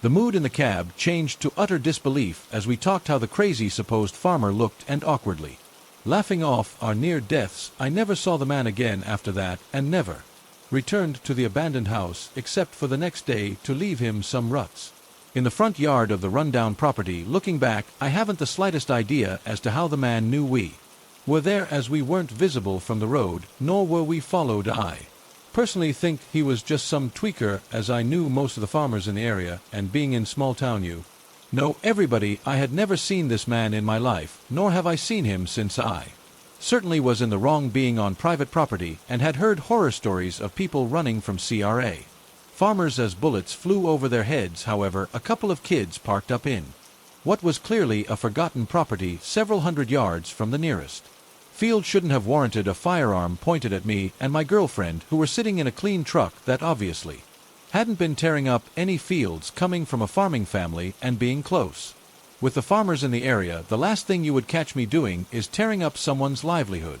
Regardless, I put my girlfriend's and my life at stake just to park up somewhere and fool around. I never made that mistake again. My family is from a small town in East Tennessee. My father's side of the family seemed fairly normal. They were mostly tobacco farmers and were poor hillbillies. My mom's family, on the other hand, seemed like a disaster. From everything I've heard, my grandfather would take my mom and aunt to bars and leave them in the car while he drank and wined women. He would beat my grandmother and berate her in front of the kids. My mother's side is part some kind of white European and Native American. My aunt, grandma, and grandpa all have dark black hair. My mother has auburn hair and freckles. My grandpa would call her a bastard and tell my mom that my aunt was the prettier daughter. My mom had even told me that her dad brought a drunkard home from a bar and that he did stuff to my underage aunt and forced my mother to watch. So my mom had a good reason to want to escape home. During her freshman year of high school, she met my dad. He had gone to a revival at a church with his sister and started talking to my mom there. The preacher was a man called Gene. My mom and dad talked for a few weeks but were never allowed to date. One night, my grandfather came home on a bender and beat my mother. My father ran away with my mom and they eventually got married. The whole time they kept following Gene from church to church as he preached. He was a very charismatic and would preach for hours on end. He would become enraged and pant a guttural growl. He would be drenched in sweat by the end. My sister was born a year after my parents were married. I was born 9 years later. My parents quickly indoctrinated my sister and me into the church. After birth, the women weren't allowed to cut their hair. They had to wear dresses only and no makeup, usual Southern Baptist dogma. Here's where things get weird. First was the ritual of getting happy during the sermons. Women and sometimes men would let out blood-curdling screams. The Preacher would burst into tantrums and crawl around on the floor and speak in tongues. People would jump from their seats and speak in tongues while someone else translated it. All seemed like the run of the male Baptist happens on the outside. I started to realize things as I got older, and a few times I saw things that changed the way I feel about these people. My sister told me once before I was born that my father was chased by demons. He woke the family up in the middle of the night and told them that they had to leave before they were killed by demons, and that he had seen hell in a dream. My sister said as they left the hollow where they lived, her dog walked in the middle of the room road. He stood up on two legs and tried to block the car. My dad ran him over. My father was crying that he could see things climbing in the trees. They drove to my aunt's house and picked her up. Then they went to Jean's where he calmed the demons and prayed them away. My sister said my mom would do odd things like build altars in the woods and pray at them for hours alone. I have seen my mother fly into fits of rage and lash out at me or my sister, then forget that they happened. I was always reluctant to get saved. I always felt like something was wrong. During heated sermons, I would go into the basement of the church and pray that God would get me away from it. The two major events that made me believe something evil was afoot will be burned into my mind forever. One night when I was 3 or 4 years old, the congregation was praying over a sinner and helping them get saved. I was sitting in the back row watching. I felt the room get cold, and then I heard a growl, the most deafening noise I've heard to this day. Then all of a sudden the people stopped praying, and like zombies the churchgoers walked back to their seats. The people sat there quiet for hours. Then we all got up and went home. The other event happened when I was a teenager. We had gone to revival in the middle of nowhere. The church was stifling hot. The preacher had gone into a tantrum, and the people were screaming and dancing around the room. I started praying and asked God to let me leave.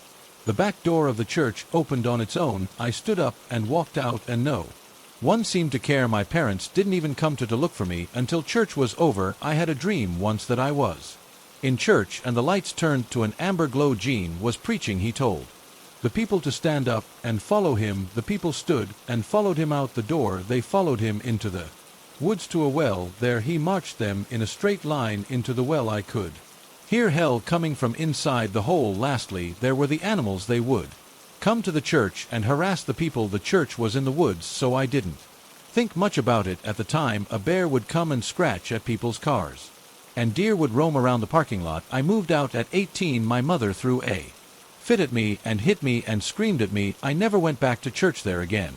My sister still goes to church, but it's one of those mega church deals. They seem really friendly and way different from the other church. That's that for now. There's too much to talk about in one post. I know there are others out there who have escaped. Please talk to me. I know it's still happening. I am an 18-year-old female who used to live in Las Vegas before I moved recently, and if you don't already know, no, Las Vegas is number 2 on the sex trafficking list. I used to go out a lot at night to 7-Eleven and get snacks 'cause I was bored and wasn't tired. The one closer to my home I got banned from, so I had to go to the one a bit further away from me. I used to go by myself, and the walk there was creepy. Most of the street lights don't work and it's just dark and really creepy. This time I ended up getting ice cream and some kind of candy. Anyways, on my way back I'm about to get to the crosswalk to get to the side my house was on. I noticed a guy standing outside one of the other apartment complexes. He wasn't there before, but some of the apartments are facing the street I walk on. He started yelling something, but I wasn't sure if he was talking to me or not because I was on the phone with my boyfriend. I crossed the street and walked past him. Something felt off when I crossed the street and passed him, and he didn't say a word. The only time he said anything was when I was across the street. Maybe he noticed I was on the phone. I kept walking and glancing behind me, nothing too obvious, and then he started yelling and walking faster. That was when I knew he was talking to me and following me. I told my boyfriend, and he said just walk fast and try to get home. This guy was pimped out. I mean, he was dressed like a pimp, gold chains, expensive shoes and clothes and everything else. I say this because I didn't live in a great neighborhood, and you wouldn't see people dressed like that without knowing what they did. Anyways, I noticed that he was speeding up. Every time I looked behind me, I started panicking because I was genuinely scared something was going to happen. But another guy passes me. We acknowledge each other and say hello casually. The guy that was following me sees this and runs across the street. In my head, I was like, this guy probably Just saved my life because he said hi to me. He was just a random guy I'd never met before I got home safe, but I'll never get ice cream at night alone. Again, I still feel sick to my stomach, and I'm honestly so freaked out right now. I have every light in the house on anyway. Here it goes. I volunteer for a 24/7 wildlife rescue service here in Australia that mostly amounts to picking up orphan joies from the side of the road, catching sick wallabies and rolls, getting possums out of fireplaces, and others ranging from very challenging to the basic. Now, I don't drive, so I only do rescues in my area or in the relative nearby suburbs I live a block away from.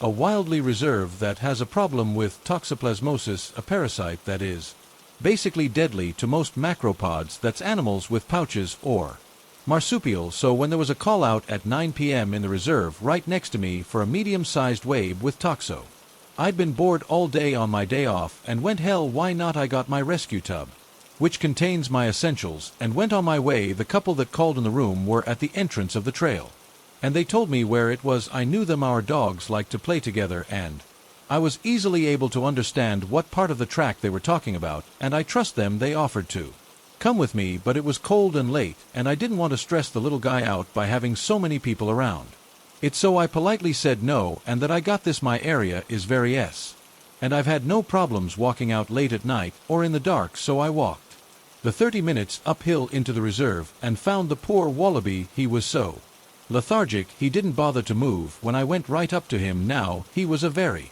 large wallaby, definitely not a medium, and probably weighed around 45 kilograms, more than half my own body weight. I normally wouldn't do these rescues because I know it pushes my physical capability.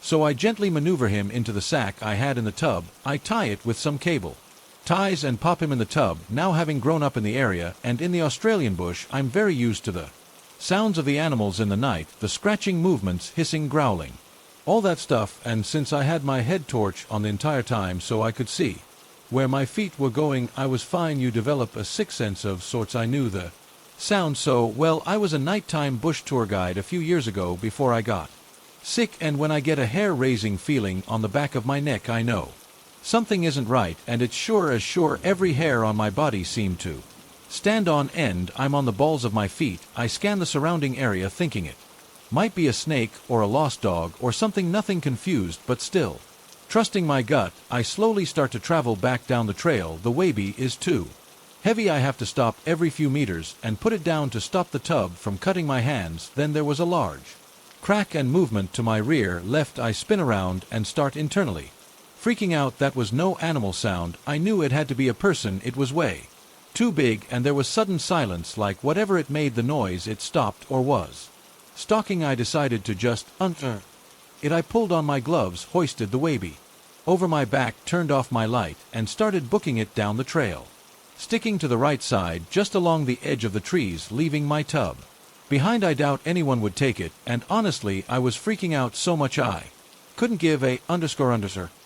Luckily it was most downhill, so I got there in maybe 20 minutes or so. Every now and then I could hear a distinctive rustle or crunching of dead bark on the ground that was way too big for any animal in my area, let alone one that would follow a human the entire time. My instincts are screaming to run. I was gripping the bag over my shoulder for dear life and didn't even stop when my shoulder was screaming to stop. In rest, I made it out and down several streets, well into the tight-knit neighborhood and into the light before I dared stop. I couldn't bring myself to look over my shoulder. I could feel someone watching me. I started to cry as I made my way home. Only a few streets away, I told my mom, and she looked very worried and lightly scolded me for going out like that, even though we have both done this kind of thing before. I called up my best friend, and she came over for the night, and the next day she came with me to try and find my rescue tub. This morning another rescuer came to take the sick route to the vet, and me and Risa went back up to the bush. We found it. The heavy-duty plastic tub had been smashed up like someone kept jumping on it. It was half intact. There were butts of what I could only assume were rolled cigarettes and a needle. I just silently picked up my broken tube and threw it away when I got home. I don't think I'll be going out at night for a long. This story isn't one of mine, but it was told to me by my parents. One of my sisters and I all own houses within a mile of each other in a very ritzy gated community in Orange County, California. It's called Koto Daiata. We always visit each other, especially when we have a problem or need help with something. I grew up in this community. And violent crime is something that's virtually non-existent, if it does exist. It typically is domestic violence within a household. I'm now 32 and my parents are in their mid-60s. While growing up, my parents made sure every door window was locked. Like doing so was some sort of religion. I always question this policy, asking, what's the point of locking all the doors and windows when we live out in an isolated suburb like this? Hell, there were many occasions where I didn't have a key and literally had to walk miles to a friend's house or wait 5 hours in the yard just to be able to get into my house. It was quite annoying. Anyways, one night 1 or 2 years ago, my parents awake to someone pounding on their door. At around 2 a.m., after having fallen asleep watching SNL, my dad goes to answer the door. Thinking it's my sister or me needing help, he opens the door without looking through the peephole. He was shocked to see a very angry 19-year-old male. The kid starts telling my dad that he needs to get the hell out of his house. My dad tells him that he must be confused because this is his house and not the kid's. My mom is in the other room hearing the back and forth between the two. My dad is apparently arguing with a very frustrated and angry kid to no avail, and it's escalating fast. The kid simply cannot fathom the logic that this house isn't his, and my dad has no way to convince him otherwise. Now let me interrupt and describe my dad here. He's been an engineer his whole life. He may look old and nerdy, but he's always fixing cars, houses, electrical issues, building furniture, doing the yard work and such. He's actually still much stronger than me, as evident whenever we work on cars together. So after about 5 minutes of circular logic, the kid, in a fit of rage, decides to barge his way into the house, and my dad gets into a scuffle with him. My dad is punching, pushing and kicking the kid and taking many BL close himself. Finally, he was able to push the kid outside and close and lock the door. This is when the kid goes nuts. He decides to go around the entire house, pounding and banging on every door and window. My parents are scared shitless and are terrified that he's going to break through a window or bust down a door because he's pounding so hard. This is the time my parents decide to pick up the phone and call the cops. While waiting for the cops to get there, my parents are completely defenseless, having no gun or weapon to protect themselves if this kid is able to break in. My mom is terrified because they could never tell where he was going to start banging and kicking next. She described how she was amazed the windows weren't breaking because the kid was hitting them with extreme force. The cops finally get there. They find the kid in the backyard banging on one of the back doors, and they have to taste the kid to get him to stop and put him in restraints. After a while, they were able to figure out what happened. The key was extremely high on bath salts. The kid's older brother was supposed to be house sitting for the neighbor next door, but the older brother decided to pawn it off on his 19-year-old brother, who proceeded to throw a party at the house that was supposed to be watched. At some point, he left the house and was so high on bath salts he got confused on what house he was supposed to be house sitting. My dad was bleeding in several places and was pretty bruised elsewhere. The cops asked if he wanted to press felony charges, but my parents said they were afraid to ruin the kid's life over an incident related to drugs. I thought they were being a bit too nice in the situation, but I guess it's their choice. My family doesn't talk very much about their emotions. Apparently, the realization that you cannot guarantee the safety of your home, even with religiously locked doors and windows in a gated community, was quite upsetting to them. The psychological after effects of this ordeal are pretty apparent as they're coming out in other ways. For example, my parents installed a very expensive high-tech security system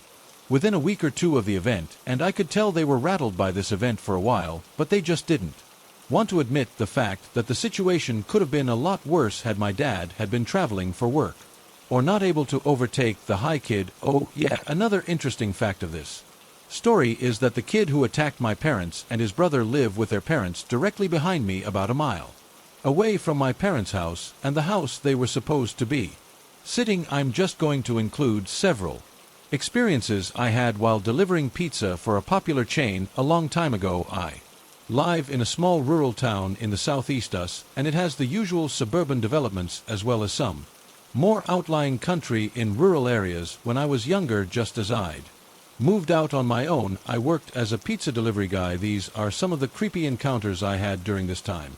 Story 1: The orgy. One afternoon, I got a delivery order for an area of town I Rarely, if ever visited, it was on the east side of town, which was very run down. And poor that old textile mill used to employ many in that area but had been closed for some time and been overrun with kudu, and it begun falling apart. The houses around this area often had failing foundations and were very old. Rusty trailer homes. This particular order was to one of the trailer homes. I knocked and no one answered. I tried again for several minutes as I could hear music coming from the inside, and I figured maybe they couldn't hear me. When they finally opened the door, it was a skinny guy with no shirt on, and he asked me to step inside. When I walked in, there was a lady behind him who was wearing a robe and another sketchy couple standing at the back of the room. They had a boombox playing loud country music. These people were high and drunk, which I was used to, but this place was buzzing with crazy. All of them were at least 10 years older than me, and as I sat the pizza down and waited for payment, they started making sexual comments regarding my body. Whenever one would say something, another would encourage them to continue. Eventually, the guy who opened the door walked over to me, and the lady behind him said, "Go ahead and pay the man." He handed me the cash and put his free hand on my arm, and in a hot breath of full natural light he whispered in my ear and asked, "We're all about to have sex. Do you want to join us?" I said no thanks and made a bina for the door. And story number 2, The Creeper. I got 2 orders from the same area of town I talked about before. One was a 20 pie order for a church fellowship hall, and the other a single pie for a residence. I dropped the pie for the church off first, then headed over to the last customer. When I arrived, I immediately noticed the house looking off-putting, dark and dirty. I was like, please let this be the wrong house, but it wasn't. There was a creepy old naked doll on the porch, and an empty bird cage hung from one of the trees in the side yard. I got out, grabbed the pizza, and slowly walked up to the house. I tried the doorbell, which was glowing, so I figured it worked. No one answered, so I tried knocking again. Nothing. Eventually, I got creeped down, so I started walking back to my car. Halfway to my car, I heard and turned around to see an old man with wild and unkempt hair literally peeking his head out from the back of the house. It was getting dark out, and my patience was draining, so I was not in the mood for someone playing games. I simply said, "Did you order this pizza?" and waited for him to answer, but he ducked back out of sight. I started to just turn to leave, but then he peeked out again. I said, "Sir, is this your pizza or not?" And finally, he emerges. He walks up to me carrying a shovel of all things. He said, "Yeah man, sorry, I'm just messing, I don't mean nothing by it," to which I just responded with the total and held the pizza out. Luckily, that was the end of the transaction, and I was able to get out of there. I worked the same job for a few years and had plenty more weird experiences, but I then moved on to find something better and safer. If you work delivering items to people at their home, stay safe and never go inside their house. It was April of 2008. I was 20 and living in Denver for a year-long work contract with a non-profit in Boulder. My girlfriend, now wife, and my best friend Tim drove to Colorado from our home state to visit me for my 21st birthday. The non-profit I was working for housed their workers in dorm rooms, and drinking was not allowed on site, nor were visitors allowed to stay overnight. So I booked a hotel room in downtown Denver for the weekend where we could drink in honor of my 21st. The hotel was big, very nice, and in a safe central area of the city. So nice, in fact, that it was the same hotel that most of the politicians would later stay during the DNC convention of '08 that took place in Denver later that summer. My wife and Tim arrived Saturday morning, and we all met up at the hotel. The day was fantastic. We drank across the city most of the day. By about 1 a.m., we got back to the hotel. The room was typical with 2 queen beds. Bed number 1 was close to a big window looking out across the city. Bed number 2 was pushed against the wall with a door that opened to the bathroom. You couldn't see the door/entryway to our room unless you were at the foot of bed number 1. We drank more and chatted in the room until about 4 a.m. My wife was laying at the head of bed number 2, flipping through the TV. Tim and I were seated at the foot of bed number 1, staring out the window as we talked. I heard some movement and the sound of a door opening. Without looking away from the window, I assumed it was my wife getting up to use the bathroom. A few minutes passed by and I thought I heard movement again, so I finally turned around to look. I saw my wife still lounging in bed number 2 as she had been. "Did you get up a few minutes ago and used the bathroom?" I asked her. "No," she Replied I thought I heard a door. I said back to her with her just looking confused back at me, yeah, I thought I heard that too. Tim said, breaking his own gaze from the window. It was then I started to run cold and sobered up pretty quick. Very softly I heard Tim say, I think there's someone in our room. I lurched forward from the foot of the bed to look into the pitch black entryway. I could barely make it out, and I wanted to believe I wasn't seeing it.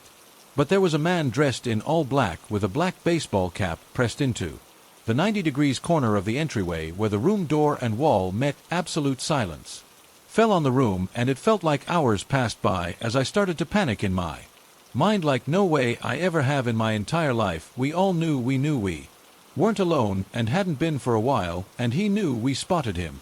Eventually Tim got the courage to meekly speak in the direction of the entryway. And he said, hey man, is there something we can help you out with? Another period of silence that felt like an eternity went by. He slumped off the edge of the wall a little into the light and made eye contact with Tim and I. We all just stared at each other then.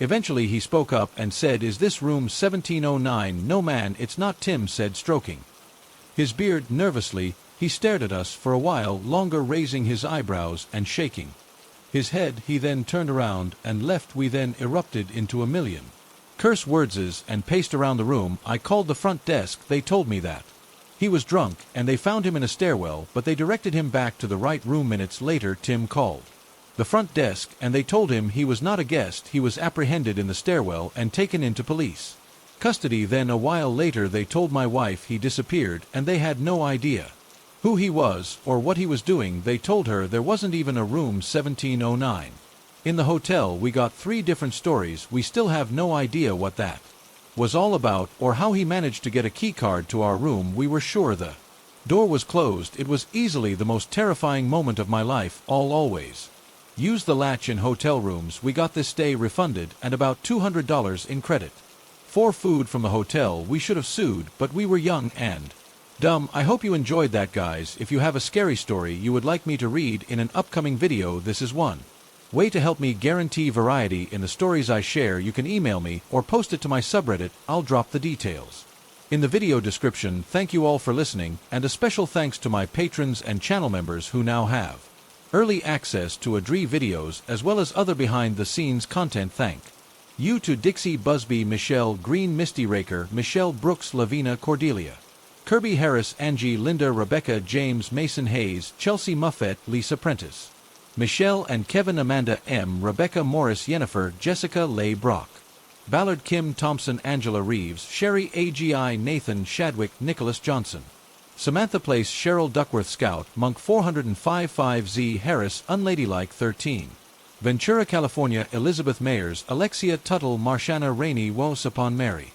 Wright, Jessica Copperfield, Zoe D, Danielle Shaw, Jane Wiggins, Tara Harris, Mary Rye, Callie Townsend, M. Dessa Edmondson, Kimmy L. Wendy Maris, Confessions of a Cleaner, Megan Abrams, Miss Tycoon Stephen, Sloan, Christina Myway, Ashley Bray, Madisa Felter, Danielle, Tina Marie Heckman, Amal Garner, Lisa Redford, Deborah Malay, Connie, Sue T. Adwell, Diana Johnston, Vampy Debs, Jasmine Davis, Erica Fox, Mulder, Ram Beltron, Tina, Nick Bosey, Sarah C.H., Neil Kavanaugh, Tiara Sanders, Timothy Stratton, Jennifer Jenkins Lloyd, Rash Maribel Deluna, Michael O.M., Ollie Marissa, Kuro Ember Hops, King Slim Justin, Beast Gillespie, Joy, Dana J. Blee, Anna, Stephanie McLaren, Lumini, Camming Skin Crawler, Adara Bella, Place 2006, Michelle Welchman, Dana B., Lisa McDonald, Clary, Scott Madison, C. Wasp, Sting, Jennifer J., Ashley, Lily, Pat, Lee T., Wyatt, Gina Laura, JK6, Venzio, Donna, Joey Big, GSC, Tanya Spaghetti, Willow King, Matthew, October, Gypsy, Lisa, Ally Thomas, Build With Me, Letitia, Fran Debs, Insomnic, Kat, Stephanie Summer, Rebecca, Tyara This, Bad Kitty, Your Pay Piece, Dilly Rainey, Tripping Balls Through History, Samantha, Erica, Alyssa, Tracy Killians, Place, April, James, Arbor, Jen Joy, Handout, Pegasus, Genesis, Karen, Kitty V, Barry, LJ, Fiona, Xbox, Scott, I Like, Booty, Monica, Level A, Chris and Donna H, Lou, Brian, Kimber, Jasmine, Centik, Heather Haven, Kitty Cat, Luna, 2, ADHD, Aurora, Janice, Cinderella, Baby, Borderline, Betty, Lady, Dreo, Erica, Nicole, Snowball, Rena, Melanie, The Honeybee 987 Pretty Girl 215 Ryan Brooke Wendy Graff K Tina Dina Vampy Debs Patricia Amber Krista Brenda Absent Alice Chrissy K Spiders Web B La Andrea Sue Monique Shaw Gorman Emma Lisa Sigma Quex Greg Chelsea Amanda Jane Sam Zepte Sarah C Austin Tan Lil SM Jenny Gabrielle Fire 5 Sarah P James Gargano Gemma Allen Monica Level Ace and Alex. I hope you're doing well, guys. I'll see you all on the next one.